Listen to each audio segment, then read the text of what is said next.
Përshëndetje miq, këtu i kam sjell mishqingji që shkrihet në gojë. Nuk është një recetë e vështirë, por dhe kjo recetë ka sekretin e vet. E kam përgatitur si njerë kohë që përgatisim ne me bidona qumshti mishin. Unë kam përdorur tenxherën e gizës, një shtresë mish, krip të trash, piper, asnjë gjë tjetër për t'i lënë shijen e mishit, edhe pak vaj ulliri. Një gotë ujë, nuk ka nevojë për shumë ujë, dhe e lej me flak të ullët për 1 orë e gjys, 2 orë. Ja kështu shikojeni. Pa ndezur furrën fare, ky është rezultati.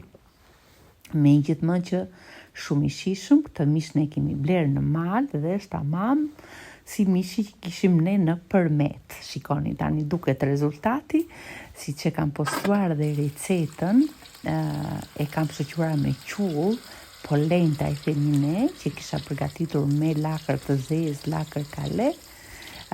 Shkriva dhe gjalp këtu tek digani që hodhën qullit sipër, dhe megjithëse u kënaqëm. Mund tani po postoj këtë recetë dhe më çoj goja lëng, sepse unë këtë recetë e kam përgatitur të dielën dhe thash po postoj dhe recetën e mishit të qingjit, me që më kanë pyetur disa ku e poqe Oeli, thash po tregoj.